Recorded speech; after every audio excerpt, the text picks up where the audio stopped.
Good evening everyone. Audio clear है कि नहीं है आप लोगों तक?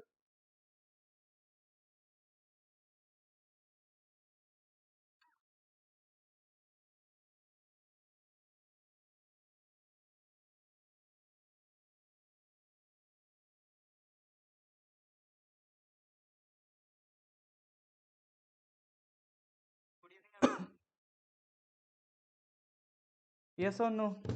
कमेंट्स नहीं आ रहे हैं आप लोगों के?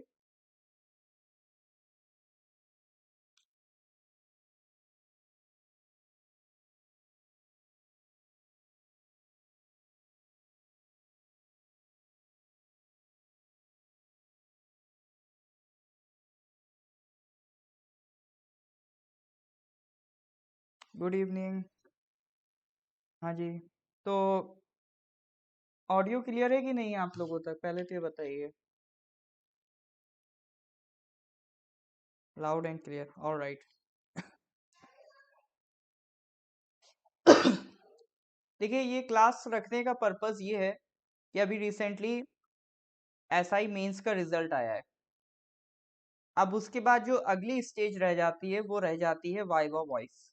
वाइवा वॉइस या फिर कह सकते हैं इंटरव्यू। तो ये लास्ट स्टेज है। कुछ 300 प्लस स्टूडेंट्स को सिलेक्ट किया गया है for the purpose of interview. और कुछ 100 के अराउंड सीट्स हैं जो फिल करी जाएंगी विद दिस इंटरव्यू।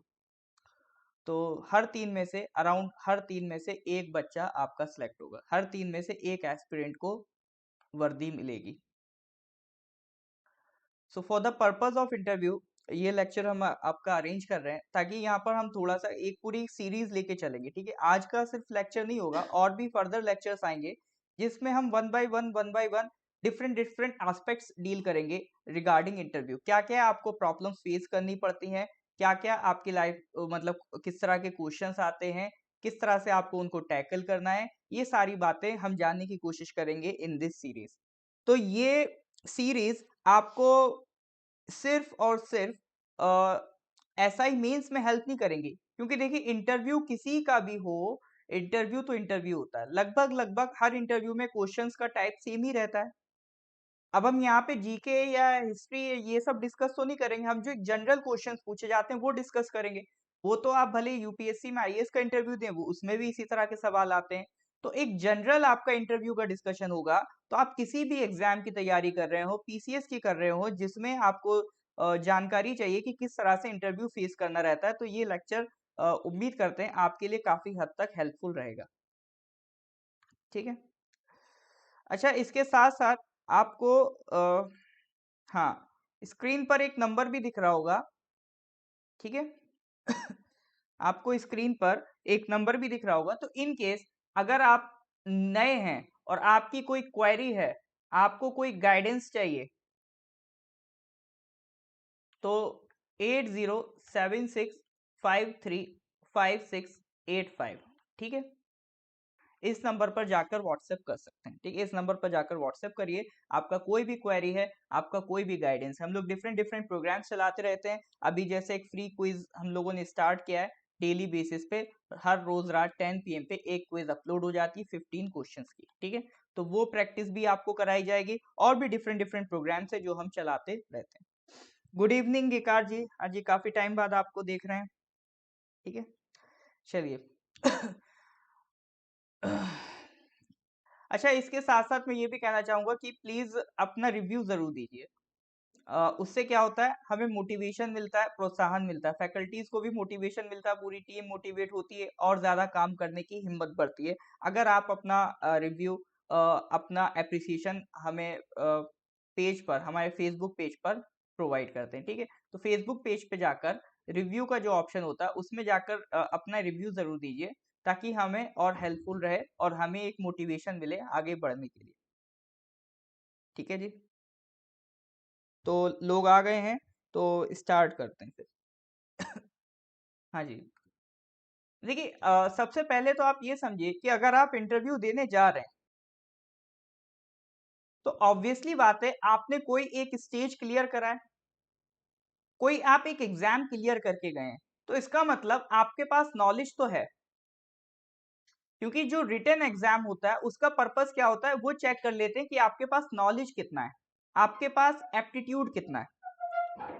लेकिन वो यहाँ पर ना रुक के आपसे जो इंटरव्यू करवाना चाहते हैं, तो इंटरव्यू का पर्पस होता है कि वो जान सकें आपको थोड़ा सा बेहतर, कि क्या आप फिट हैं कि नहीं है, whether you are fit for the service और नॉट, या फिर आप बस सर्विस को कैजुअली ले रहे हैं। तो आपके एटीट्यूड को, आपकी फिटनेस को, आपके कैलिबर को एक वो पर्सनली लेवल पे चेक करने के लिए वो आपका इंटरव्यू करवाते हैं।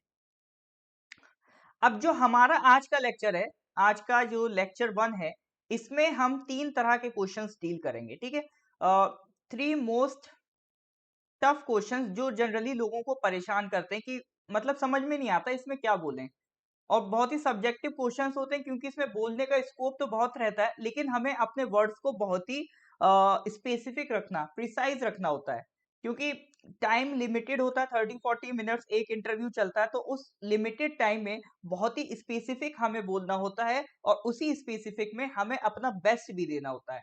तो इसी लिहाज से 3 सबसे टफ क्वेश्चन माने जाते हैं, सबसे टफ कह लीजिए या सबसे ट्रिकी क्वेश्चंस कह लीजिए। जैसे सबसे पहला क्वेश्चन जो पूछा जाता है, वो कहेंगे डिफाइन योरसेल्फ, या फिर कहेंगे इंट्रोड्यूस योरसेल्फ। आप लोग भी जानते हैं इस तरह के बेसिक सवाल आते हैं। तो आज का जो लेक्चर रहेगा, उस लेक्चर में हम इन्हीं 3 सवालों को उठाएंगे। पहला क्वेश्चन डिफाइन योरसेल्फ, दूसरा क्वेश्चन जो आता है why do you want to join, आप ज्वाइन क्यों करना चाहते हैं, व्हाट आर द रीजंस, आप क्या रीजन देंगे कि आप क्यों ज्वाइन करना चाहते हैं। एक जो बेसिक सवाल आता है, वो आता है why should we select you, आप में ऐसा क्या खास है जो हम आपको सिलेक्ट करें। ये क्वेश्चन ऑब्वियस है, आपने कहीं ना कहीं जरूर सुने होंगे, और ये क्वेश्चन ऑब्वियस रहते हैं, पूछे जाते हैं, ठीक है? हो सकता है किसी से ना पूछे हो, बट रैंडमली जनरली ये क्वेश्चंस पूछे जाते हैं। तो हम लोग सबसे पहले आज डिस्कस करेंगे क्वेश्चन नंबर 1, इंट्रोड्यूस योरसेल्फ। आप एग्जाम देने गए, आप इंटरव्यू देने गए और आपसे पूछ लिया इंट्रोड्यूस योरसेल्फ। अब ये कब पूछते हैं, अब इसमें क्या क्या फायदे हैं, इस सवाल के पूछने पर क्या क्या नुकसान है। अब होता क्या है, जैसे मान लीजिए जो भी इंटरव्यू लेने आता है आपका, ठीक है, वो लोग एक्सपर्ट्स होते हैं अपनी फील्ड के। तो बड़ी-बड़ी मतलब जो भी बड़े कोई हाई लेवल का ब्यूरोक्रेट होगा, या फिर कोई आप कह सकते हैं प्रोफेसर होगा, तो जो भी होगा वो अपनी फील्ड का बेस्ट पर्सन होगा जो आपका इंटरव्यू ले रहा होगा, और एक एक्सपर्ट पर्सन होगा। तो एक एक्सपर्ट पर्सन के सामने आपको अपने वर्ड्स को बहुत वाइजली चूज करना चाहिए। आप खुद सोचिए कि अनाप-शनाप आप कुछ भी बोल रहे हैं ऐसे पर्सन के सामने, जो आपको 2 मिनट में पकड़ लेगा, तो ये तो बेफिजूल हो जाएगा। तो वहां पर हमें प्रिसाइज रहना पड़ता है। अब लेकिन ये सवाल निकल के क्यों आता है, इंट्रोड्यूस योरसेल्फ। तो होता क्या, कई बार जैसे इंटरव्यूअर्स होते हैं, वो आपका इंटरव्यू दे के आए, वो लगातार कई दिन इंटरव्यू चल रहे हैं, तो वो भी बोर हो जाते हैं, सेम सवाल रिपीट होने लगते हैं, क्योंकि वो तो अपनी तैयारी से आते हैं, क्वेश्चंस लेके आते हैं, लेकिन क्या होता है, क्वेश्चंस रिपीट होने लगते हैं, तो वो भी बोर हो जाते हैं, और उनसे कहा जाता है क्वेश्चंस को नया करते रहिए। ये नहीं कि हर पर्सन से आप सेम पूछे, क्योंकि ऑब्वियसली बात है, एक बंदा इंटरव्यू दे के निकला, ठीक है, जैसे ही वो बाहर निकलेगा, वो बाकी लोगों को बताएगा ना कि ये मेरे से सवाल पूछे गए, तो अगला बंदा जो जाएगा वो ऑलरेडी उसके लिए प्रिपेयर होके जाएगा। तो क्वेश्चंस रिपीट होंगे, तो उससे तो जो लास्ट वाले उनको फायदा होगा। तो इसी चीज से बचने के लिए, हर बार कुछ यूनिक करने के लिए वो क्या कह देते हैं, इंट्रोड्यूस योरसेल्फ। क्योंकि अब ऑब्वियसली बात है, जो पहला पर्सन अपने बारे में इंट्रोडक्शन दे के जाएगा, वो दूसरा पर्सन तो नहीं देगा, क्योंकि ये हर किसी के लिए यूनिक है, हर किसी के लिए डिस्टिंक्ट फीचर है। यस और नो? तो introduce yourself is a distinct feature for every individual. तो इसीलिए हमें इस पे फोकस करना होता है। अब ये सवाल तो सिर्फ आप ही तैयार कर सकते हैं, कोई ऐसा भी नहीं कोई किताब हो जिसमें इंट्रोड्यूस योरसेल्फ का आंसर मिल जाए, और आप रेडी कर लें और वही बड़बड़ बड़बड़ आप जाके बोल दें, ऐसा तो नहीं हो सकता, ठीक है? ये आपको खुद ही अपने अंदर से इवैल्यूएट करना पड़ेगा, और वही आज हम आपका इवैल्यूएट कर पाएंगे। तो अब इसमें वो लोग सोचते क्या है, इससे इंट्रोड्यूस योरसेल्फ पूछेंगे, और इसी के जो इंट्रोडक्शन में कोई एक पॉइंट उठा लेंगे, उसी से रिलेटेड हम सवाल पूछेंगे। जैसे माना उसने आपसे पूछा इंट्रोड्यूस योरसेल्फ, उसने कह दिया कि आपने कहा कि आई हैव स्टडी, आप इंट्रोडक्शन दे रहे हैं और आपने कहा I have studied from Rajiv Gandhi university. तो हो सकता है वो राजीव गांधी यूनिवर्सिटी पे सवाल पूछ लें कि अच्छा बताइए, राजीव गांधी यूनिवर्सिटी कब स्टैब्लिश हुई, पहले वाइस चांसलर कौन थे राजीव गांधी यूनिवर्सिटी के, इस तरह से सवाल पूछने लगेंगे। तो उनका मकसद यही रहता है कि जो आप उनको बताएंगे उसी में से एक सवाल उठा के इंटरव्यू को आगे वो प्रोसीड करा दें, ठीक है। वहां उनका ये कोई पर्पस नहीं है कि वो आपकी नॉलेज चेक करें, इस चीज को समझिए। वहां पर वो सिर्फ आपका कॉन्फिडेंस, आपका कैलिबर चेक करने के लिए बैठे हैं कि आप में ऑफिसर बनने लायक कैपेबिलिटी है या नहीं है। वो नॉलेज चेक करने के लिए नहीं बैठे, नॉलेज तो आपकी ऑलरेडी चेक हो चुकी है, आप स्क्रीनिंग दे चुके हैं, मेंस दे चुके हैं। तो यहाँ पर ये जो अच्छे लोग होते हैं, मतलब जो एक्सपर्ट होते हैं इंटरव्यू देने में, वो अपने इंटरव्यू को मोड़ना जानते हैं, क्योंकि वो जानते हैं कि मैं सिर्फ वही पॉइंट्स अपने इंट्रोडक्शन में दूंगा जहां पर मैं सवाल चाहता हूं कि मैं सवाल एक्सपेक्ट करता हूं कि वो मुझसे पूछे। और जहां पर आपको कॉन्फिडेंस नहीं है, जहां पर आपको लगता है मैं फंस जाऊंगा, तो वो चीज आप स्किप कर देते हैं इंट्रोडक्शन से। आप वही चीज उसको बताते हैं जहां पर आपको लगता है आप इंटरव्यू को मोड़ना चाहते हैं। जैसे आपसे पूछे वेयर डू यू लिव, आपने कहा आई लिव इन प्रयागराज, ठीक है। और आपने इस पे फोकस दे दिया, I live in Prayagraj which was earlier known as Allahabad, ठीक है। तो अब यहाँ पर क्या है, यहाँ पर आपने फोकस दे दिया अपने रेजिडेंस पे। अब जब आपने फोकस दे दिया रेजिडेंस पे, तो हो सकता है वो अगला सवाल यही पूछेगा कि अच्छा ये बताइए जो नेम चेंज करा जा रहा है आपके हिसाब से ये सही है या गलत, ठीक है। तो आपने क्या करा, आपने इंटरव्यू को अपने हिसाब से मोड़ दिया। तो ये अच्छे इंटरव्यूअर की मतलब इंटरव्यू की पहचान होती है। जो एक्सपर्ट होते हैं इंटरव्यू देने में, उनका ध्यान ये रहता है कि कैसे मैं इंटरव्यू को अपनी तरफ से मोड़ के लाऊं। क्लियर हो रहा है कि नहीं हो रहा है? ठीक है जी। हाँ जी। तो इंट्रोड्यूस योरसेल्फ में सबसे जरूरी होता है कि आपको क्या कहना है, व्हाट टू से। हमें ये भी पता होना चाहिए क्या कहना है, और हमें ये भी पता होना चाहिए व्हाट नॉट टू से, क्या कहना है और क्या नहीं कहना है, ठीक है। दोनों ही चीजें क्लियर होनी चाहिए। तो अब हम लोग देख लेते हैं कि जैसे इस साइड हम लिखेंगे कि आपको क्या कहना चाहिए, और इस साइड लिखेंगे आपको क्या नहीं कहना चाहिए। जैसे पहली चीज आती है, आपसे कहा इंट्रोड्यूस योरसेल्फ। तो बेसिक सी चीज होती है, हम कहाँ से स्टार्ट करें, तो आप अपने नाम से स्टार्ट कर सकते हैं, और नाम से ही करना चाहिए, क्योंकि बगैर नाम से स्टार्ट कर बगैर नेम यूज करे स्टार्ट करेंगे तो वो भी थोड़ा अजीब लगता है, ठीक है।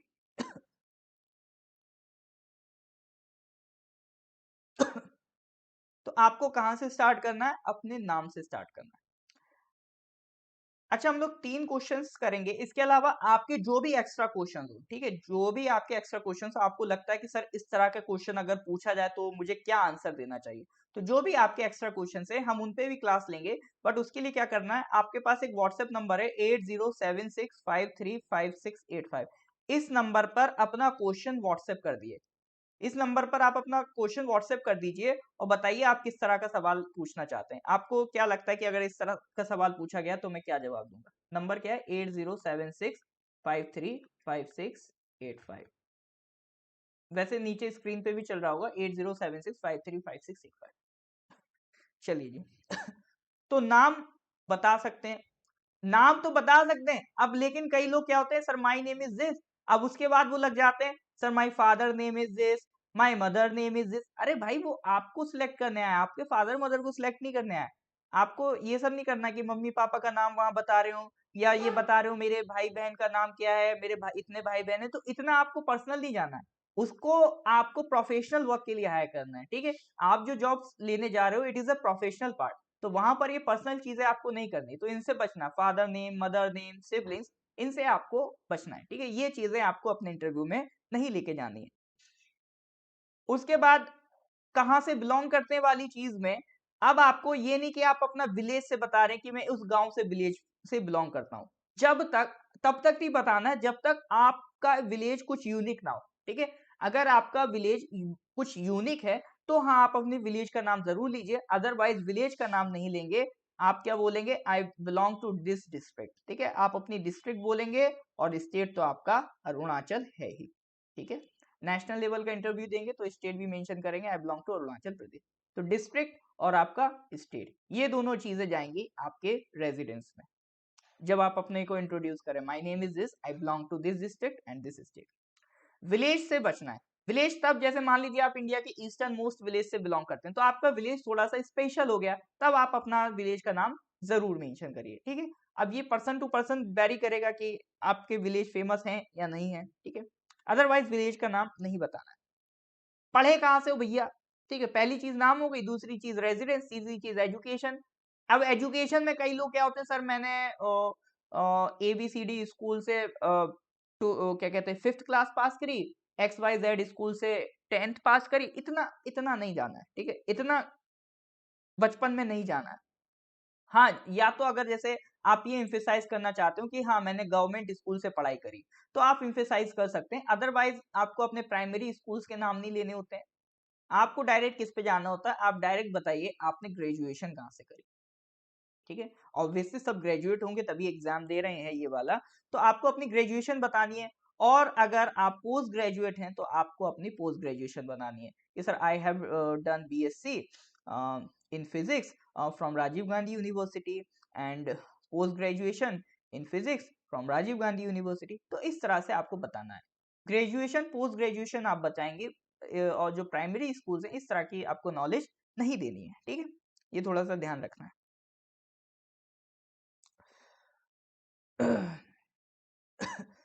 और इन केस जैसे आपके पास कोई वर्क एक्सपीरियंस है, वर्क एक्सपीरियंस जैसे मान लीजिए आप किसी कॉर्पोरेट सेक्टर में जॉब कर रहे थे, ठीक है, तो आप अपना वर्क एक्सपीरियंस भी बताएंगे कि sir I have work for 2 years in TCS, इस तरह से। या फिर आप हो सकता है किसी ऑलरेडी गवर्नमेंट जॉब में एनरोल्ड हो कि sir I am already enrolled in this government job, मैं इस नौकरी में हूं, तो वो आपका जो भी वर्क एक्सपीरियंस है या आपकी जो भी करंट पोजीशन है वो आपको जरूर बतानी है, ठीक है। आपको अपने वर्क एक्सपीरियंस के बारे में बताना है। तो नेम हो गया, ठीक है, डिस्ट्रिक्ट हो गया, ग्रेजुएशन पोस्ट ग्रेजुएशन, अपने वर्क एक्सपीरियंस पे आ जाइए। आप क्या बता रहे हैं, अपने वर्क एक्सपीरियंस के बारे में बता रहे हैं। अब लेकिन कई क्या होते हैं ना, इतना बेचारे भावनाओं में बह जाते हैं कि अपनी डेट ऑफ बर्थ भी बताने लगते हैं। ये नहीं करना है, ठीक है, डेट ऑफ बर्थ पे नहीं जाना। ये सारी चीजें और ये ऑलरेडी आपके उसमें लिखी होंगी, क्या कहते हैं फॉर्म में। और ये थोड़ा सा और ज्यादा पर्सनल हो जाता है, इतना जाने की जरूरत नहीं होती है, क्योंकि हम अभी तक जो भी चीजें देख रहे हैं वो आपके प्रोफेशनल करियर से रिलेटेड है, आपका वर्क एक्सपीरियंस, आपका एकेडमिक्स, ठीक है। डेट ऑफ बर्थ से इतना कोई खास लेना देना नहीं, तो डेट ऑफ बर्थ नहीं बताना है। इट फील्स लाइक कि जैसे आप उस दिन पैदा हुए, जैसे किसी पर्सन ने अवतार दिया उस दिन, तो आप डेट ऑफ बर्थ बता रहे हैं, ठीक है। तो डेट ऑफ बर्थ जैसी चीजें आपको नहीं बतानी है। You just have to tell your work experience. या आप किसी सर्विस में, गवर्नमेंट सर्विस में, तो आप वो बताइए कि सर मैं फिलहाल I am already working in this sector, ठीक है, जो भी आप कर रहे हैं, ठीक है, वो आपको बताना है। या ऑलरेडी अगर आप कांस्टेबल हैं तो आपको बताना है I am already constable in this थाना इन दिस सर्कल, तो वो पूरी जानकारी आपको देनी है। फ्रॉम कितने साल से, ठीक है, वर्क एक्सपीरियंस कहाँ है, ठीक है, मतलब दो चीजें ध्यान रखनी वर्क एक्सपीरियंस में, और कि वर्क एक्सपीरियंस लोकेशन कि कहाँ आप कर रहे हैं काम, और दूसरी चीज आपको क्या बतानी है कि कितने टाइम हो गया, आपको कितने साल से आप काम कर रहे हैं। I have been in TCS for 2 years, I had experience of TCS in 2 years, इस तरह से, ठीक है। वर्क एक्सपीरियंसेस लाइक मेजर यही सब कि आप मान लीजिए कोई प्राइवेट कंपनी में काम कर रहे हो या करे हो, वो बताइए। आप सरकारी कंपनी में काम कर रहे हो, मतलब सरकारी गवर्नमेंट जॉब कोई कर रहे हो, लाइक आप किसी गवर्नमेंट स्कूल में टीचर हैं, या फिर आप गवर्नमेंट स्कूल में, गवर्नमेंट हॉस्पिटल में हैं, या फिर आप क्या कहते हैं कांस्टेबल हैं, तो ये सारी जानकारी आपको देनी होती है इन द वर्क एक्सपीरियंस, ठीक है, अपने एम्प्लॉयमेंट के बारे में बताना होता है। और क्या बता सकते हैं, और आप बता सकते हैं अपनी हॉबीज। हॉबीज पे सवाल बहुत बन जाते हैं, ठीक है, हॉबीज का सोच समझ के सिलेक्ट कीजिएगा। कि जैसे हॉबीज में आपने कह दिया I love my hobbies to play football, तो अब समझ लीजिए चांसेस हैं कि वो फुटबॉल से सवाल पूछ लेगा, ठीक है। तो हॉबीज सोच समझ के जो हो, जबरदस्ती की हॉबी भी नहीं बनानी होती है। तो हॉबीज पे सवाल बनते हैं कि अच्छा आप चलिए, आपको क्या कहते हैं आपको शौक है ना आपको फुटबॉल खेलने का, तो बताइए फीफा कब हुआ था, तो फुटबॉल से रिलेटेड कोई भी प्लेयर के नाम, इंडिया का जो सबसे टॉप मोस्ट प्लेयर है फुटबॉल में, इंडिया की कोई फुटबॉल टीम है, इस तरह के रिलेटेड वो सवाल पूछ लेगा, ठीक है। आपने बैडमिंटन का, तो बैडमिंटन से सवाल पूछ लेगा। आपने पूछा, आपने कहा I I my hobbies to read books, तो पूछ लेगा किस तरह की books, fictional, non fictional, poetry, ठीक है, फिक्शनल नॉन फिक्शनल पोइट्री, तो वो आपसे राइटर्स की पूछ लेगा, इन किसी राइटर्स के नाम बताइए, इनकी कौन कौन सी आपने किताबें पढ़ी हैं। और अगर वो उस फील्ड का होगा तो वो और सवाल पूछने लगेगा। तो यहाँ पर क्या है, आप इंटरव्यू को अपनी तरह से घुमा रहे हैं, तो हॉबीज वही बतानी है जहां पर आपको उसके आसपास की थोड़ी नॉलेज हो, ठीक है। हॉबीज कुछ भी हो सकती हैं। अगर जैसे कई बार क्या लगता है, हमें लगता है कि हॉबीज हमारी है ही नहीं, हमें हमें तो सिर्फ मूवी देखना पसंद है, तो आप ये भी बोल सकते हैं कि मूवीज भी एक हॉबी होता है, ठीक है। मूवीज, वेब सीरीज, ये भी एक हॉबी में काउंट होता है, ठीक है। I love to watch movies, web series, तो ये भी बता सकते हैं। उसमें भी वो आपसे सवाल पूछ लेंगे कि IMDb के हाईएस्ट स्टार रेटिंग वाली मूवी बताओ, आपकी बेस्ट मूवी आपको अभी तक कौन सी लगी वो बताओ, इस तरह से। या पुलिस में आप जा रहे हो तो कहेंगे अच्छा बताओ बॉलीवुड में कोई 5 मूवी जिसमें कोई पुलिस पर्सन एक मतलब एक लीड रोल में हो, तो इस तरह के भी सवाल आपसे कर सकते हैं, है ना। हाँ, बस हॉबीज पे आपको काम करना पड़ेगा।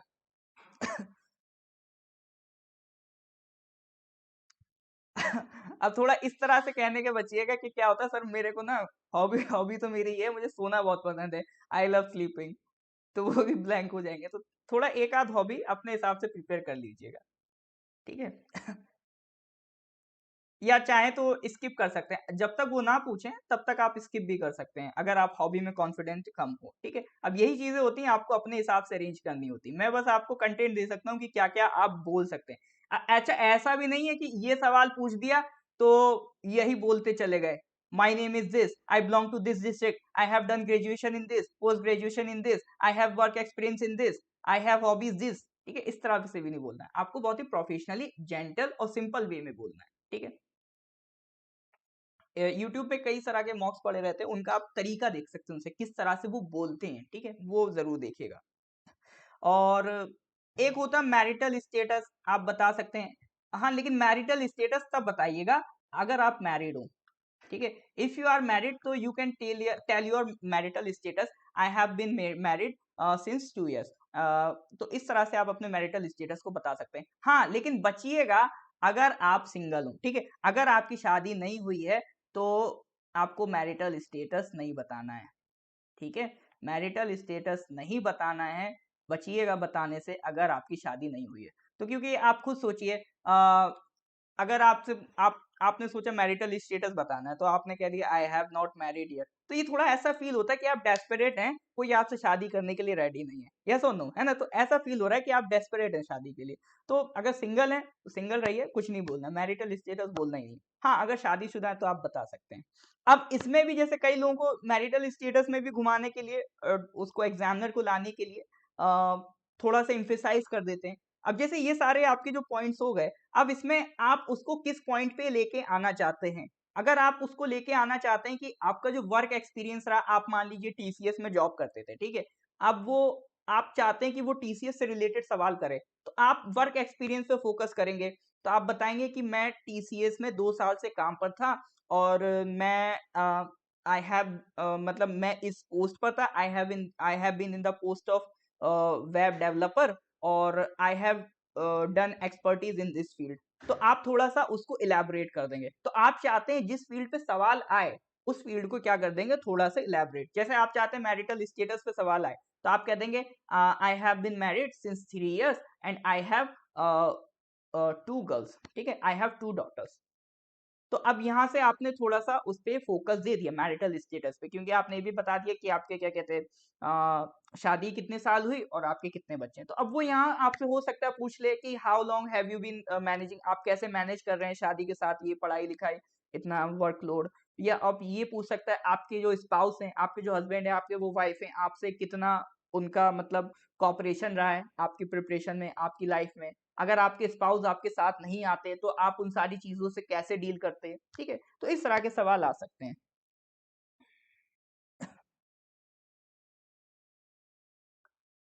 देखिए जो एग्जामिनर होता है ना, जनरली वो लोग खुद पूछ लेते हैं आप किस लैंग्वेज में क्या कहते हैं कंफर्टेबल हैं, ठीक है उपांग जी। वो एग्जामिनर खुद पूछता है आप किस लैंग्वेज में कंफर्टेबल हैं, तो उसी लैंग्वेज में आप दीजिए। अगर आप इंग्लिश में कंफर्टेबल हैं तो वो इंग्लिश में सवाल करेगा, अगर आप हिंदी में कंफर्टेबल हैं तो वो हिंदी में सवाल करते हैं। जनरली तो देखिए यही होता है, ठीक है। देखिए विजय, घबराना नहीं है, आपको एक चीज क्लियर रखनी है, कॉन्फिडेंस के साथ जाना है। और ज्यादा से ज्यादा क्या होगा, ठीक है, ज्यादा से ज्यादा क्या होगा, वो क्वेश्चन पूछेगा, आपको आंसर नहीं पता होगा, आपको इतना कह देना सॉरी सर, बस, ठीक है। वहां पे कोई आपकी नॉलेज नहीं चेक कर रहा, आपका एटीट्यूड चेक कर रहा है बस, ठीक है। तो घबराना नहीं है, जितना घबराएंगे उतना वो और आपको परेशान करेगा। देखिए, इंटरव्यूअर की खासियत होती है कि अगर वो सवाल का जवाब आप तभी दे पाएंगे जब वो आपसे चाहता है कि आप जवाब दें, क्योंकि एक कहावत है कि अगर इंटरव्यूअर जो आपका इंटरव्यू ले रहा है वो चाहता है कि आप जवाब दें, तो वो आपसे आपके मौसा जी का नाम पूछेगा, ठीक है। और अगर वो चाहता है कि आप जवाब ना दें, तो वो अपने मौसा जी का नाम पूछेगा। जान रहे हैं डिफरेंस? तो वो इंटरव्यूअर के ऊपर डिपेंड करता है। तो आपको घबराना नहीं कि मैं नहीं बता पा रहा हूँ, वहां पे सॉरी बोल के बिल्कुल जेंटल रहना है। क्योंकि आप ऐसे इमेजिन करिए कि आप जब पुलिस ऑफिसर बन गए और मान लीजिए कोई ऐसी सिचुएशन आ गई, आप ऐसे सिचुएशन में फंस गए जिसका आपको सॉल्यूशन नहीं पता है, तो क्या आप घबराएंगे? क्या आपके माथे पे पसीना आएगा? या फिर आप कोशिश करेंगे उसको टैकल करने की जेंटल तरीके से? एक ऑफिसर के नजरिए से देखिए, ठीक है। एक ऑफिसर की लाइफ के पॉइंट ऑफ व्यू से समझने की कोशिश कीजिए। ऑफिसर्स के एक्सपीरियंस पढ़िए, उन्होंने क्या किया अपनी लाइफ में, एक्सपीरियंस किया है, ठीक है। तो ये तो पहली चीज हो गई कि क्या क्या आप बता सकते हैं जब वो आपसे पूछे इंट्रोड्यूस योरसेल्फ, ठीक है। तो ये तो हो गया पहले क्वेश्चन का जवाब कि इंट्रोड्यूस योरसेल्फ में आपको क्या क्या बताना पड़ सकता है।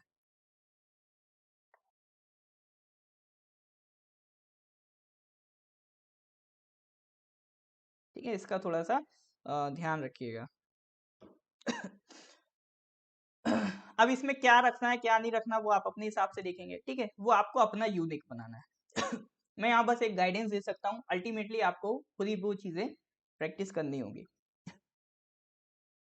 अब भैया आता है दूसरा सवाल।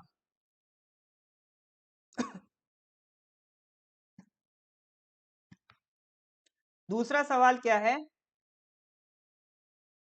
वाई डू यू वांट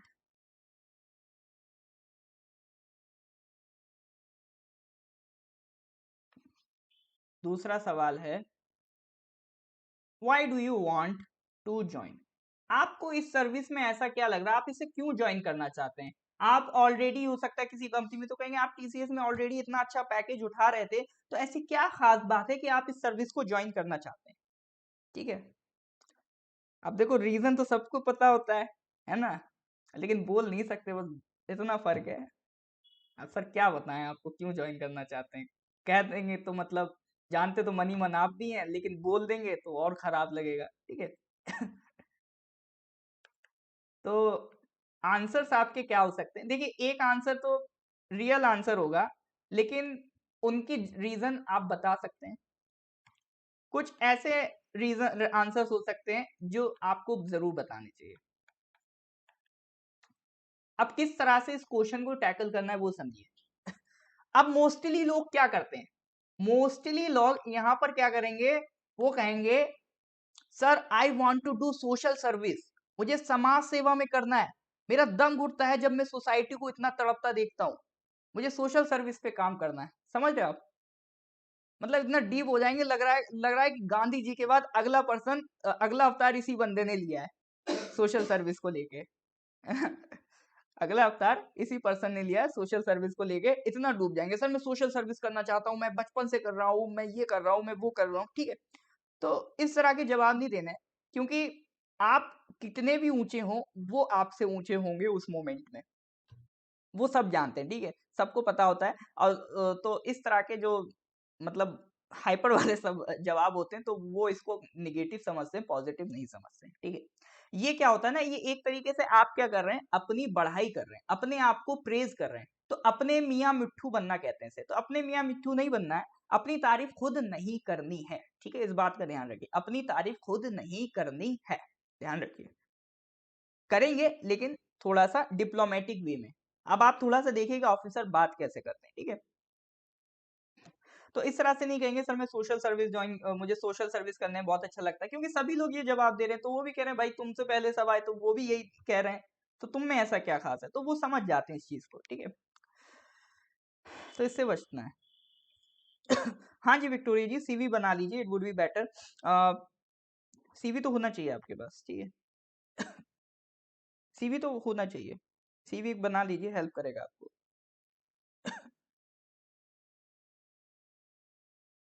अभी फर्दर जो इंटरव्यू की गाइडलाइंस आएंगी उस पे हम और बताएंगे कि अगर उन्होंने कोई डिटेल एप्लीकेशन फॉर्म बनवाया हो। बट सीवी तो मैं तो रिकमेंड करूंगा आप लोग जरूर लेके जाएं, इन केस वहां मांगे, है ना। अब असली रीजन पे आते हैं कि असली रीजन है क्या भैया। समाज सेवा तो ऊपरी दिखावा, असली रीजन क्या है। नहीं, हो सकता है कुछ लोगों का, 8-10% लोगों का हो, लेकिन मेजोरिटी का क्या होता है, सर हमें तो चाहिए पावर। एक पुलिस वाला जब निकलता है ना, लोग थर थर कांपते हैं, है ना। लेकिन अब पावर को आप डायरेक्टली कहोगे तो ठीक नहीं लगता है, ठीक है। तो पावर को डायरेक्ट हम ऐसे नहीं कह सकते, हालांकि पावर बुरी चीज नहीं है, लेकिन डायरेक्टली कहेंगे तो ठीक नहीं लगता है, ठीक है। तो वो इंटरव्यू में थोड़ा सा नेगेटिव माहौल देगा, उससे बचना है। कुछ लोगों का रहता है, सर माल कमाना बेहतरीन, ठीक है, बढ़िया घर बनाना अगली साल, ठीक है। तो इस तरह के भी रीजंस रहते हैं। कुछ यूपी साइड आएंगे तो यहाँ पे दूल्हे का रेट फिक्स होता है, डाउरी वाले रीजन होता है कि भाई लड़का हेड कांस्टेबल है तो 10 लाख, हेड कांस्टेबल है तो 20 लाख, और इंस्पेक्टर है या सब इंस्पेक्टर है तो 30 लाख, और डीएसपी है 50 लाख, और एसपी है या आईएएस है तो 1 करोड़। इस तरह से मतलब रेट फिक्स होता है यूपी साइड में। तो डाउरी भी कई लोगों का एक रीजन रहता है कि भाई बन जाएंगे तो मोटी रकम मिलेगी। अब लेकिन ये ऐसे रीजंस हैं कि सुनने में ही खराब लग रहे हैं, तो आप वो बोलेंगे तो और खराब लगेंगे, तो ये सब नहीं बोलना है। आपका जो आंसर होना चाहिए, ठीक है, आंसर थोड़ा सा जेंटल होना चाहिए, आंसर सिंपल होना चाहिए, सादगी झलके आपके चेहरे से, है ना, सादगी झलकनी चाहिए चेहरे से, लगे कि बहुत कूल बंदा है। आप ये कह सकते हैं, सर ये जो जॉब है, ये जो सर्विस है, ये जो पुलिस की सर्विस है, ये मुझे डाइवर्स रोल्स प्रोवाइड करती है। It is not like a 9 to 5 job जहां आप अपने ऑफिस में एक जगह बैठे हैं बस क्लैरिकल वर्क कर रहे हैं। तो हमें यहाँ पे डाइवर्स रोल मिलते हैं, चैलेंजिंग रोल्स मिलते हैं, ठीक है। क्या कह सकते हैं यहाँ पर, इस फील्ड में चैलेंजिंग रोल्स मिलते हैं जो मुझे पसंद है करना। किसी का मर्डर हो गया, चैलेंज है ना, उसको डील करना। यहां से मैं, मुझे डेपुटेशन पे आगे चल के इन फ्यूचर किसी और डिपार्टमेंट में काम करने का मौका मिल सकता है ना। या फिर डेपुटेशन ना भी बोले, जैसे पुलिस वाले में डेपुटेशन थोड़ा कम ठीक रहेगा, यहाँ आप यूज कर सकते हैं डिसीजन मेकिंग। इस जॉब में, इस सर्विस में मुझे डिसीजन मेकिंग देखने को मिलती है। डिसीजन मेकिंग बहुत बड़ा रोल प्ले करती है इस सर्विस में, क्योंकि एक इंस्पेक्टर हो उसके लिए डिसीजन मेकिंग आप भी समझ सकते हैं किस हद तक जरूरी है। नहीं नहीं जी विक्टोरिया जी, अगर नहीं मांगे तो नहीं देनी है, बट प्रिपेयर करके रख लीजिएगा, ठीक है, प्रिपेयर करके रख लीजिएगा। बाकी जब क्या होगा ना, जब आपका इंटरव्यू की डेट्स आएंगी, जब इंटरव्यू की डेट्स आएंगी तो एपीपीएससी, एपीपीएससी खुद नोटिफाई कर देगा कि क्या करना है आपको, ठीक है। एपीपीएससी खुद नोटिफाई कर देगा कि आपको सीवी मैंडेटरी है या नहीं है। अपनी तरफ से आप रेडी रखिए, मैं ये कह रहा हूँ, ठीक है। नहीं मांगा तो जबरदस्ती नहीं देना है। ठीक है। और डिसीजन मेकिंग से हम सोसाइटी में कंट्रीब्यूट कर सकते हैं, और इस लेवल की जॉब पे जब हम कंट्रीब्यूट करेंगे तो एक अच्छा इंपैक्ट डाल सकते हैं, ठीक है। डिसीजन मेकिंग हो गया। और क्या कह सकते हैं आप, कहते हैं सर नौकरियां तो बहुत हैं, लेकिन एक जरूरी है नौकरी के लिए कि वो आपको क्या प्रोवाइड करे, फाइनेंशियल स्टेबिलिटी प्रोवाइड करे। और ये जॉब हमें फाइनेंशियल स्टेबिलिटी प्रोवाइड करती है।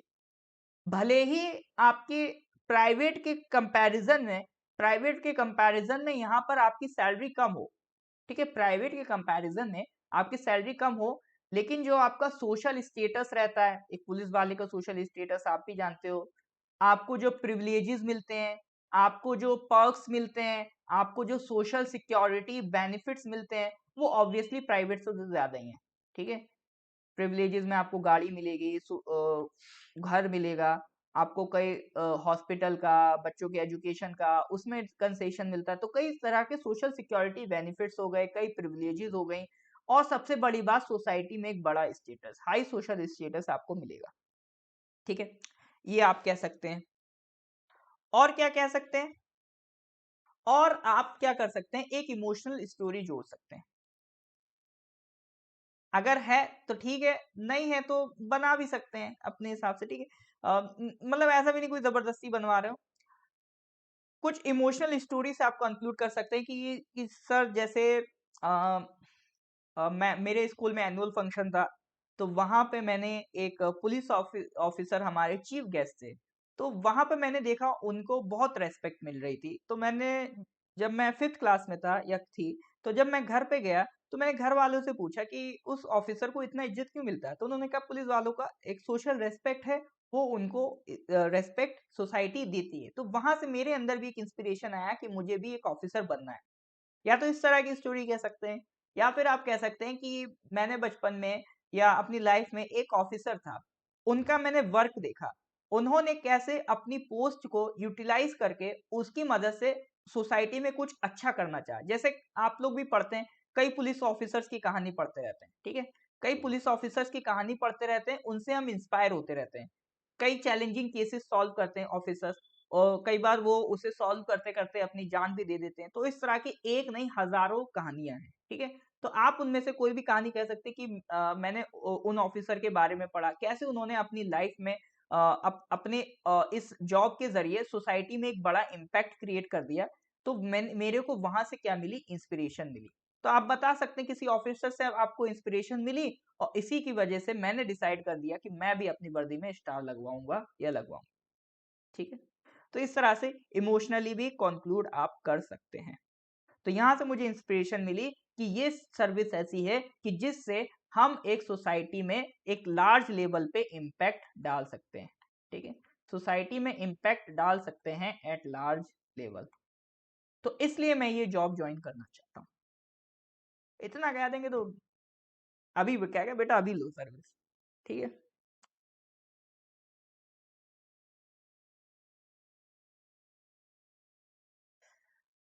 पिंक टॉम सीवी मतलब वो रेज्यूमे को कह रहे हैं। रेज्यूमे मतलब आपका बायोडेटा, ठीक है? बायोडेटा की बात कर रहे हैं। चलिए, तो ये तो हो गया दूसरा क्वेश्चन, ठीक है? यहाँ तक ठीक है?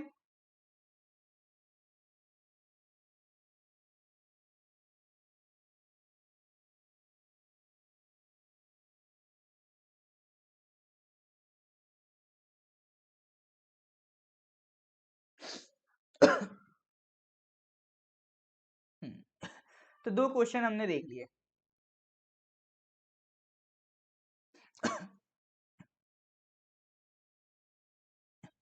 अब एक लास्ट क्वेश्चन की तरफ देखेंगे आज का। आज जो तीसरा क्वेश्चन था कि why should we select you? मतलब इतने 300 प्लस लोग आए हैं, तो उनमें से हर 3 में से मुझे 1 चाहिए। तो यानी 2 लोगों को छोड़ के मैं आपको चुनूँ, तो मैं क्यों चुनूँ आपको? Why should we select you? आप में ऐसा क्या खास है? आपको क्या क्यों चुना जाए?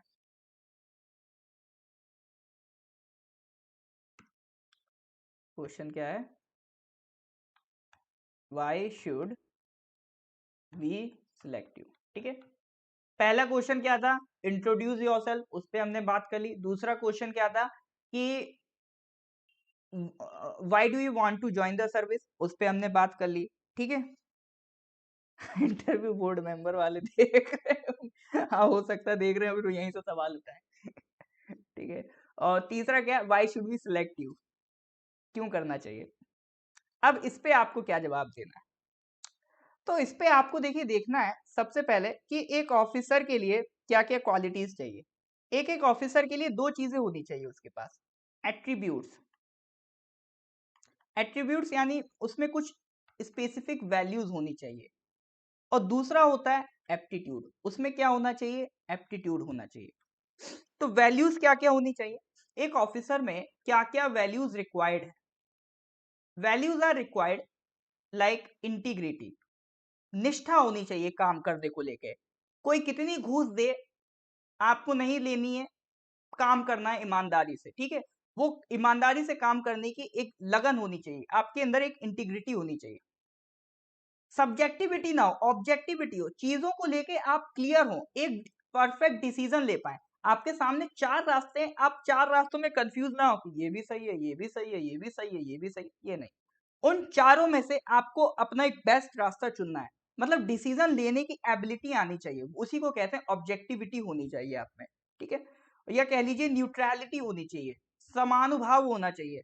ये नहीं किसी को ज्यादा स्पेशल ट्रीटमेंट दें, किसी को कम स्पेशल ट्रीटमेंट दें, क्योंकि आप इंस्पेक्टर बनेंगे, आप गरीब से गरीब आदमी से भी मिलेंगे, शहर के अमीर से अमीर आदमी से भी मिलेंगे, तो वहां पर आपको एक बैलेंस बना के चलना पड़ेगा, ठीक है, न्यूट्रलिटी होनी चाहिए।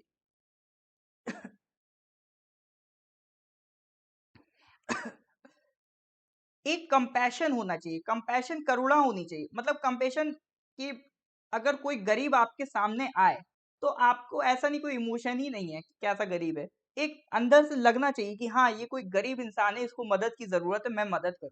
तो एक कंपैशन होना चाहिए, एक आपका अंदर सेंसिटाइज्ड फीलिंग होनी चाहिए, एक सेंसिटिविटी होनी चाहिए, हार्ड वर्किंग होना चाहिए, ठीक है, मेहनत करना आना चाहिए। अब आप मेहनत करेंगे तो रिजल्ट तुरंत तो नहीं मिल जाता है ना, रिजल्ट में टाइम लगता है, तो टाइम आपको पेशेंस होना चाहिए, अपने रिजल्ट का आउटपुट देखने के लिए पेशेंस होना चाहिए, या कहें आपके अंदर परसिवेरेंस होना चाहिए, परसिवेरेंस या फिर कहें पेशेंस होना चाहिए। So these are the values an officer must possess, ठीक है। जब GS4 में एथिक्स वगैरह PCS में पढ़ते हैं तो ये सब उनमें पढ़ाया जाता है कि integrity, objectivity, neutrality, compassion, hard working, perseverance, ये क्वालिटीज एक ऑफिसर्स में होनी चाहिए, ये ऑफिसर्स में वैल्यूज होनी चाहिए। अब बात करते हैं एप्टीट्यूड की, तो देखिए एप्टीट्यूड में मतलब है आपका, आपको डिसीजन मेकिंग आनी चाहिए। एप्टीट्यूड अच्छा कब माना जाएगा, जब आपके पास क्या है, एक डिसीजन मेकिंग आपको आनी चाहिए, आपके पास क्या होना चाहिए, एक डिसीजन मेकिंग स्किल्स होनी चाहिए, ठीक है, आपके पास एनालिटिकल स्किल्स होना चाहिए, ताकि आप एक बेटर डिसीजन ले पाए, आपके अंदर लॉजिकल एबिलिटी होना चाहिए, ठीक है, आपके अंदर एक साइंटिफिक टेम्परामेंट होना चाहिए, यानी कि कल कोई नई टेक्नोलॉजी आए तो उससे आप डील कर पाए, ठीक है, ऐसा नहीं कि नहीं हम तो पुराने तरीके से चलेंगे। तो आपको साइंटिफिक टेम्परामेंट होना चाहिए, वक्त के साथ इवॉल्व करना आना चाहिए, जैसे जो पुराने जमाने में पुलिस ऑफिसर्स थे उनको कहाँ ये कंप्यूटर्स वगैरह यूज करना आते थे, बट जब वक्त बदला, कंप्यूटर की जरूरत बड़ी बड़ी जरूरत लगी, तो उन्होंने यूज करा, पुलिस डिपार्टमेंट ने यूज करा। कल जब आप पोस्ट पे जाएंगे तो आपके लिए कंप्यूटर मोबाइल नॉर्मल है, बट हो सकता है जब आप जाएं तो टेक्नोलॉजी और एडवांस हो जाए, पुलिस वाले AI यूज करने लगे, तो वो AI कैसे यूज करना वो भी आपको आना चाहिए। तो आना चाहिए इन द सेंस आपको सीखने का लगन होनी चाहिए, आपको साइंस पे बिलीव होना चाहिए, आपके फैक्ट्स साइंस बेस्ड होने चाहिए, है ना, अंधविश्वास नहीं होना चाहिए, साइंस के हिसाब से आपको काम करना चाहिए, तो साइंटिफिक टेम्परामेंट जरूरी है। तो ये वैल्यूज चाहिए, ये एप्टीट्यूड चाहिए एक ऑफिसर के लिए, ठीक है। तो आपको क्या कहना है कि सर देखिए ऐसी बात है कि मैं खुद से तो नहीं कह रहा हूँ, मतलब जैसा कि अभी तक as far as my teachers and parents have assist me, have evaluated me, अभी तक जैसा कि मेरे पेरेंट्स ने, मेरे टीचर्स ने मुझे इवेल्युएट करा है, तो उन्होंने मुझे बताया है कि मुझ में ये सारी वैल्यूज और ये सारी एबिलिटीज हैं, और मैं खुद से भी, मैं जब अपने आप को भी सेल्फ इवेल्युएट करता हूँ या करती हूँ, तो मुझे लगता है कि मैं मानता हूँ या मानती हूँ कि मेरे अंदर भी ये एबिलिटीज हैं जो एक ऑफिसर के लिए होनी चाहिए, जो वैल्यूज एक ऑफिसर के लिए रिक्वायर्ड होती हैं वो वैल्यूज मेरे पास हैं, ऐसा मुझे, ऐसा ऐसा मैं समझता हूँ अपने सेल्फ इवेल्युएशन से, और मेरे पेरेंट्स और मेरे टीचर्स का भी मेरे बारे में यही इवेल्युएशन निकल के आता है, ठीक है। अब देखो आप तारीफ कर रहे हो अपनी, कि तारीफ कर रहे हो लेकिन कितना इनडायरेक्टली कर रहे हो, ये करना होता है, ठीक है। तो इसीलिए मुझे अपने अंदर एक विश्वास है कि जब मैं ये सर्विस ज्वाइन करूंगा या करूंगी, तो मैं एक बेहतर ऑफिसर निकल के आऊंगा, और मैं एक बेहतर सर्विस दूंगा, और एक सोसाइटी में एक नया, एक पॉजिटिव इम्पैक्ट छोड़ के जाऊंगा, ये मेरा विश्वास है, ठीक है। तो मैं चाहता हूं कि लोग मुझे एक अच्छा ऑफिसर समझें, और मेरी फैमिली, मेरे पेरेंट्स के लिए मैं एक अच्छी इमेज छोड़ के जाऊं, और जब भी वो मुझे देखें तो वो कहें कि हाँ मैंने एक सोसाइटी को अच्छा ऑफिसर दिया है, तो मेरे पेरेंट्स मुझ पे फील प्राउड करें, ठीक है। तो ये सब आप बोल सकते हैं, और क्या बोल सकते हैं। अब वो हो सकता है आपसे क्रॉस क्वेश्चन करें, वो कहेगा भाई सब यही बोलते हैं कि मेरे अंदर ये वैल्यूज है, मेरे अंदर ये एबिलिटी है, तो आप कहेंगे सर ये मेरा सेल्फ असेसमेंट है मेरे बारे में, ठीक है। मैं आपके साथ कन्वर्सेशन कर रहा हूँ, मैंने कई ऑफिसर्स के साथ कन्वर्सेशन किया, मैंने कई ऑफिसर से बातचीत करी है। तो जब मैंने उनसे बात करा और अपने आप को सेल्फ एसेस करा, तो मैंने पाया कि मेरे अंदर भी वही वैल्यूज हैं, वही एबिलिटीज हैं, वही क्वालिटीज हैं जो उनके अंदर हैं। कनेक्ट कर दिया आपने कि जो उन ऑफिसर्स में वैल्यूज हैं वही आपके अंदर है, ठीक है। तो इसीलिए मैं कॉन्फिडेंट हूं कि जो इस सर्विस के लिए वैल्यूज रिक्वायर्ड हैं वो मेरे अंदर है। लेकिन ऐसा मैं दावा नहीं कर सकता कि जो मेरे अलावा बाकी के लोग जो इंटरव्यू देने आ रहे हैं उनमें मेरे से कम क्वालिटीज हैं, ऐसा मैं दावा नहीं कर सकता क्योंकि मैं उनको नहीं जानता हूं, ठीक है। तो अगर बोर्ड मेंबर्स को लगता है कि मैं मेरे अंदर उनसे कम क्वालिटीज हैं, मेरे अंदर उनसे कम वैल्यूज हैं जो अदर मेंबर्स आए हैं, तो मैं नेक्स्ट ईयर फिर आऊंगा, नेक्स्ट ईयर फिर ट्राई करूंगा, नेक्स्ट ईयर फिर मेहनत करूंगा, ताकि मैं आपको इस बात पे कन्विंस कर पाऊं कि मेरे अंदर भी वही वैल्यूज हैं, ताकि मैं अपनी वो वैल्यूज को और बढ़ा पाऊं, ठीक है। तो अगर आप मुझे रिजेक्ट करते हैं तो कोई मेरा मोरल क्लेम नहीं होगा, क्योंकि अगर आपको लगता है कि मेरे से अलावा और लोगों की में ज्यादा वैल्यूज हैं, तो मेरा कोई मोरल क्लेम नहीं है कि मैं आपसे कुछ कहूं, ठीक है। और अगली बार इन केस अगर आपको लगता है कि म, मेरे अंदर वैल्यूज कम है, तो मैं अगली बार फिर मेहनत करके अगली बार मेहनत करके आऊंगा, फिर आपको नेक्स्ट ईयर फिर ये कोशिश करूंगा कन्विंस करने की, आपको ये फील कराने की that I have the values that are needed to possess by an officer, ठीक है। एक ऑफिसर में जो क्वालिटीज होनी चाहिए वो मेरे अंदर क्वालिटीज हैं। अब ये सारी लाइन को आपको या तो इस लेक्चर को बार बार रिपीट करिए और अपनी भाषा में लिखने की कोशिश करिए कि आप इसको कैसे बोलेंगे। एज इट इज मेरे वर्ड प्लीज मत छाप देना। पता चल रहा कि जितने यहाँ लाइव है सब वही छाप दें, है ना, वो भी कहे बेटा एक ही जगह से आए हो, नॉर्थ ईस्ट पीएससी वाले लग रहे हो तुम, ठीक है।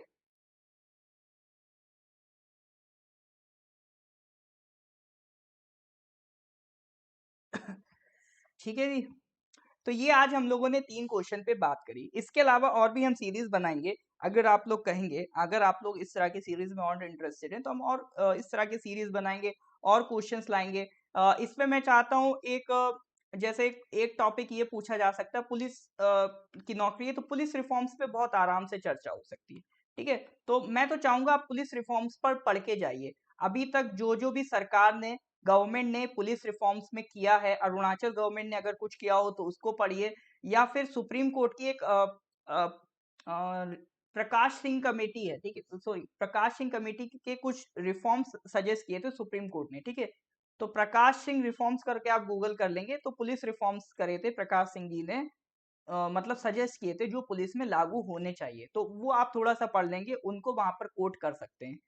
क्योंकि आपसे इसी तरह के भी सवाल पूछ सकते हैं कि पुलिस में क्या क्या दिक्कतें हैं, what are the problems in the police department, ठीक है, what are the solutions you are suggesting. तो इस तरह की चीजों पर भी वर्क करिए, ठीक है। प्रॉब्लम्स क्या है पुलिस डिपार्टमेंट है, आप क्या क्या सॉल्यूशन सजेस्ट कर रहे हैं, तो आपके जो भी सॉल्यूशंस होंगे तो वो प्रकाश सिंह कमेटी की रिफॉर्म्स वाली जो किताब, वो जो सॉरी क्या कह रहा हूँ मैं, प्रकाश सिंह रिफॉर्म्स में जो भी सजेशन दिए गए हैं आप उनको यूज कर सकते हैं, ठीक है। अपना दिमाग ज्यादा भिड़ाने की जरूरत नहीं है। और कोट भी कर सकते हैं कि sir as per the this reforms which were held earlier but अभी तक लागू नहीं हुआ, हम ऐसा कर सकते हैं, ठीक है, वो सब आप बता सकते हैं। इस पर अगर आप लोग कहेंगे तो प्रकाश सिंह रिफॉर्म्स पर भी हम ये क्लास ले लेंगे, थोड़ा सा डिस्कस कर लेंगे, ठीक है। चलिए जी। अब इसके अलावा और भी जो क्वेश्चंस है, ठीक है, हम तो अपनी तरफ से जो लगेगा वो आपको प्रोवाइड करेंगे, बट आपको भी अगर लगता है कोई ऐसा क्वेश्चन है, स्पेसिफिक क्वेश्चन है जो आपको चुभ रहा हो कि अगर ये आ गया तो मैं क्या करूं, मैं तो बर्बाद, मेरे से तो नहीं हो, ठीक है। अगर ऐसा कोई क्वेश्चन आपको चुभ रहा है कि ये क्वेश्चन पूछ लिया तो मैं क्या जवाब दूंगा, तो इन दैट केस आपके पास नंबर तो है 8076535685, इस नंबर पर अपना क्वेश्चन आप व्हाट्सएप कर देंगे, ठीक है। आपको आपका आंसर मिल जाएगा। उन क्वेश्चंस को भी हम क्या करेंगे, क्लब करके आने वाले लेक्चर्स में कवर करने की कोशिश करेंगे, ठीक है। ड्रेस कोड, ड्रेस कोड तो सिंपल है। अगर आप क्या कहते हैं मैन है तो वही क्या कहते हैं टाई जरूर लगा के जाइएगा, मतलब सर्दियों में हो तो कोट भी पहन सकते हैं, वही pant shirt, pant shirt tie. Coat हो तो कोट जरूर पहन लीजिए, उससे क्या थोड़ा सिंसियरिटी दिखती है, अगर कोट पहन के जाते हैं ना तो लगता है हाँ ये बंदा ज्यादा सिंसियर है। टाई और कोट जरूर पहन के जाइएगा। और शूज, मतलब चप्पल पहन के नहीं जाना है, नहीं ऑब्वियसली वो जूते पहन के जाएंगे, ऐसे ही लिख रहा हूँ। थोड़ा सा ये ध्यान रखिएगा कि जो सॉक्स का कलर हो, ठीक है, सॉक्स का और पैंट का, जो भी आप पैंट पहने सेम कलर की पहने, मतलब ऐसा ना हो कि ब्लैक पैंट हो व्हाइट सॉक्स हो, अगर ब्लैक पैंट पहने सॉक्स भी व्हाइट पहने, ब्राउन पैंट पहने तो सॉक्स भी ब्राउन पहने, व्हाइट पैंट पहने तो सॉक्स भी ब्राउन व्हाइट पहने, मतलब इस तरह से, ठीक है, सॉक्स और पैंट का कलर सेम रखेंगे। और शूज का कलर भी पैंट के हिसाब से अरेंज कर लेंगे। और लाइट कलर की शर्ट पहन के जाएंगे, ठीक है, डार्क कलर की शर्ट नहीं पहन के जाने कि बिल्कुल सलमान खान नहीं बनना है, ठीक है, लाइट कलर शर्ट पहन के जाइए, एक बिल्कुल एक ऑफिसर कैसा दिखता है, ठीक है। और लेडीज के लिए आई थिंक हाँ साड़ी विल वर्क, ठीक है, साड़ी वर्क करेगी लेडीज के लिए। या फिर सलवार सूट भी वर्क कर सकता है, मतलब जो भी फॉर्मल फॉर्म, इसमें कोई इतना वो टेंशन वाली बात नहीं, जो भी फॉर्मल आपके कोर्स हैं उसको पहन के जाइए। हाँ जी, हाँ जी, वो बेल्ट क्या नाम है भूल गया, बेल्ट, बेल्ट भी उसी कलर की लगा लेना आप, ठीक है, ठीक है।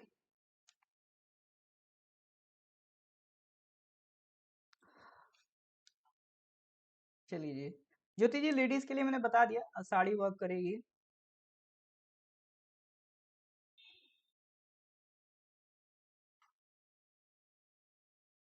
और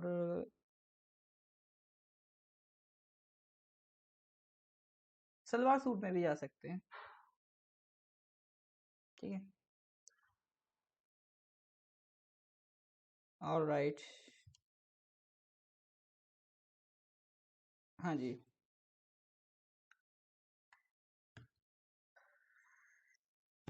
ठीक है, फिर तो सेशन यहीं एंड करते हैं। तो क्वेश्चंस मैंने बता दिए, 8076535685 इस पर भेज देने जो भी हो। अच्छा, इसके अलावा देखिए, मैं बार बार इसीलिए कह रहा हूँ क्योंकि आपका एप्रिसिएशन टीम के लिए बहुत मैटर करता है। तो फेसबुक में रिव्यू वाले कॉलम पे जाके, रिव्यू वाले सेक्शन में जाके नॉर्थ ईस्ट पीएससी के लिए रिव्यू जरूर छोड़ना है आपको, ठीक है। अगर आप हमें अप्रिशिएट करेंगे तो वो कहीं ना कहीं हमें और मोटिवेट करेगा आपके लिए और काम करने के लिए। कोई दिक्कत नहीं ज्योति जी, सब सीख जाएंगे, ठीक है। चलिए जी, हाँ यौन जी, इसका रिकॉर्डेड वीडियो अवेलेबल रहेगा, जैसे ही क्लास खत्म हो जाएगी इसका एक वर्जन यूट्यूब पे भी अपलोड हो जाएगा, फेसबुक पे भी अपलोड हो जाएगा, ठीक है। शुभ रात्रि एवरीवन। ड्रेस कोड्स पे हम लोग आगे भी एक प्रॉपर लेक्चर कर लेंगे कि एग्जैक्टली ड्रेस कोड में आपका क्या क्या होना चाहिए, उस पर भी देखो मैं एक लेक्चर करवा दूंगा, ठीक है। कुणाल सर से कह दूंगा वो ले लेंगे, या तो फिर वो, उनको ड्रेस कोड में ज़्यादा मजा आता है ठीक है। चलिए जी, तो आज का लेक्चर यही समाप्त करते हैं। थैंक यू एवरीवन, तो मेहनत करते रहिए, ठीक है। और करंट अफेयर्स पढ़ते रहिए, क्योंकि करंट अफेयर्स से चांसेस रहते हैं कि अभी हाल फिलहाल के, ऐसा नहीं कि 2 साल पहले के करंट अफेयर्स पढ़ें, अभी के पढ़ते रहिए, न्यूज़पेपर डेली पढ़ते रहिए, अभी इशू जो भी पूछेंगे वो हाल फिलहाल में जो कंट्री में हो रहा है उसी से रिलेटेड पूछ देंगे। जैसे सबसे बड़ा इशू तो ओमिक्रॉन का हो गया, तो ओमिक्रॉन, कोरोना, इनको तो अच्छे से तैयार कर लेना, इन पे सवाल पूछने के चांसेस हाई प्रोबेबिलिटी की, ओमिक्रॉन वगैरह पे सवाल पूछें। या फिर जो भी नेशन में या स्टेट में उस टाइम जो भी बड़ा मुद्दा चल रहा होगा, स्टेट में जैसे इंफ्रास्ट्रक्चर पे पूछ सकते हैं कि अभी जो रिसेंट में डेवलपमेंट्स हो रहा है, चाइना की तरफ से जो इनकर्जन हो रहा है, तो उस पर सवाल आ सकता है। या फिर वो आपसे पूछ सकते हैं कि अच्छा ये बताइए तवांग में जो इंफ्रास्ट्रक्चर प्रोजेक्ट चल रहे हैं, तो अभी रिसेंटली गवर्नमेंट ने कौन सा प्रोजेक्ट लॉन्च किया है ना, जो अभी हमने सीला टनल वगैरह पढ़ी थी, तो उसको थोड़ा सा पढ़ के जाइएगा, अपनी स्टेट के बारे में बेसिक जानकारी रख के जाइए, ठीक है। स्टेट के बारे में ज़्यादा फोकस रहिएगा, ठीक है। चलिए फिर तो all right, thank you everyone, good bye.